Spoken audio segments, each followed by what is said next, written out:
ಉಣಕಲ ಗಾರ್ಡ್ನಲ್ಲಿರುವ Indira canteen ಅವ್ಯವಸ್ಥೆಯ ಆಗರವಾಗಿದೆ. ಸ್ವಚ್ಛತೆ, ನೀರು ಪೂರೈಕೆ, ಶೌಚಾಲಯ ವ್ಯವಸ್ಥೆ ಅಧ್ವಾನಗೊಂಡಿವೆ.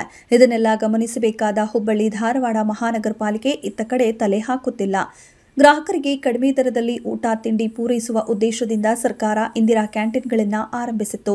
ಕಡಿಮೆ ವೆಚ್ಚದ ಆಹಾರಗಳನ್ನು ಪೂರೈಕೆ ಮಾಡುವ ಜೊತೆಗೆ ಕ್ಯಾಂಟೀನ್ನಲ್ಲಿ ಸ್ವಚ್ಛತೆ ಮತ್ತು ಗ್ರಾಹಕರಿಗೆ ಅಗತ್ಯ ಸೌಲಭ್ಯಗಳನ್ನು ಕಲ್ಪಿಸಲಾಗಿದೆ. ಆದರೆ ಇವುಗಳ ನಿರ್ವಹಣೆಯನ್ನು ಕಡೆಗಣಿಸಿರುವ ಪರಿಣಾಮ ಗ್ರಾಹಕರು ಪರಿತಪಿಸುವಂತಾಗಿದೆ. ಇದಕ್ಕೊಂದು ತಾಜಾ ಉದಾಹರಣೆ ಹುಬ್ಬಳ್ಳಿ ನಗರದ ಉಣಕಲ್ ಕೆರೆಯ ಗಾರ್ಡನ್ನಲ್ಲಿರುವ ಇಂದಿರಾ ಕ್ಯಾಂಟೀನ್ ಅವ್ಯವಸ್ಥೆಯ ಆಗರವಾಗಿದೆ.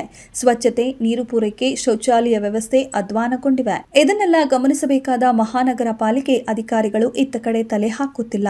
ಸಾರ್ವಜನಿಕರ ಅನ್ನದಾಸೋಹ ಕೇಂದ್ರವಾದ ಇಂದಿರಾ ಕ್ಯಾಂಟೀನ್ಗೆ ಕನಿಷ್ಠ ಸಂಪರ್ಕ ನೀರು ಪೂರೈಕೆ ಮಾಡುತ್ತಿಲ್ಲ. ಶೌಚಾಲಯದಲ್ಲಿ ನೀರಿಲ್ಲದೆ ಗಬ್ಬು ನಾರುತ್ತಿವೆ. ಸುಮಾರು ತಿಂಗಳಿನಿಂದ ಇಂದಿರಾ ಕ್ಯಾಂಟೀನ್ ಆವರಣದಲ್ಲಿ ಅಳವಡಿಸಿರುವ ಶುದ್ಧ ಕುಡಿಯುವ ನೀರಿನ ಘಟಕ ಕೆಟ್ಟು ನಿಂತಿದೆ. ಕ್ಯಾಂಟೀನ್ ಆವರಣದಲ್ಲಿ ಸ್ವಚ್ಛತೆ ಇಲ್ಲವಾಗಿದೆ. ಮಳೆ ಬಂದರೆ ಕ್ಯಾಂಟೀನ್ ಕಟ್ಟಡ ಸೋರುತ್ತಿದೆ.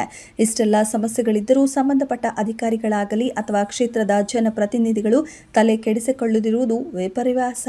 ಇವರೆಲ್ಲ ಕ್ಯಾಂಟೀನ್ ಗ್ರಾಹಕರು. ಆದರೆ ಮಹಾನಗರ ಪಾಲಿಕಾ ಪೌರ ಕಾರ್ಮಿಕರು ದಿನನಿತ್ಯ ಬೆಳಗಿನ ಉಪಹಾರ ಮತ್ತು ಮಧ್ಯಾಹ್ನದ ಊಟಕ್ಕೆ ಇಂದಿರಾ ಕ್ಯಾಂಟೀನ್ಗೆ ಬರುತ್ತಾರೆ. ಬೀದಿ ಬದಿ ವ್ಯಾಪಾರಿಗಳು, ಕಾಲೇಜ್ ವಿದ್ಯಾರ್ಥಿಗಳು, ಬಡ ಕೂಲಿ ಕಾರ್ಮಿಕರು ಇಂದಿರಾ ಕ್ಯಾಂಟೀನ್ಗೆ ಆಗಮಿಸುತ್ತಾರೆ. ಇಷ್ಟಾದರೂ ಸಹ ಇಲ್ಲಿನ ಸಮಸ್ಯೆಗಳನ್ನು ಮಾತ್ರ ಪರಿಹರಿಸಲು ಯಾರೂ ಮುಂದಾಗುತ್ತಿಲ್ಲ. ಈ ಸಂಬಂಧವಾಗಿ ಸಂಬಂಧಪಟ್ಟ ಮಹಾನಗರ ಪಾಲಿಕೆ ಅಧಿಕಾರಿಗಳಿಗೆ ಅನೇಕ ಬಾರಿ ದೂರಿದರೂ ಸಹ ಪ್ರಯೋಜನವಾಗಿಲ್ಲ ಎಂಬುದು ಕ್ಯಾಂಟೀನ್ ಗ್ರಾಹಕನ ಅಳಲು. ಕೆಲವು ಸಿಬ್ಬಂದಿಗೆ ಗುತ್ತಿಗೆದಾರ ತಿಂಗಳ ವೇತನ ಬಾಕಿ ಉಳಿಸಿಕೊಂಡಿದ್ದಾನೆ ಎನ್ನಲಾಗಿದೆ. ಇನ್ನು ಇಂದಿರಾ ಕ್ಯಾಂಟೀನ್ ಮೆನು ಪ್ರಕಾರವೇ ಮಧ್ಯಾಹ್ನ ಮತ್ತು ರಾತ್ರಿ ಊಟ, ಬೆಳಗ್ಗೆ ತಿಂಡಿಗಳನ್ನು ಸಿದ್ಧಪಡಿಸಿ ನಿಗದಿಪಡಿಸಿದ ದರದಲ್ಲಿಯೇ ನೀಡಲಾಗುತ್ತಿದೆ.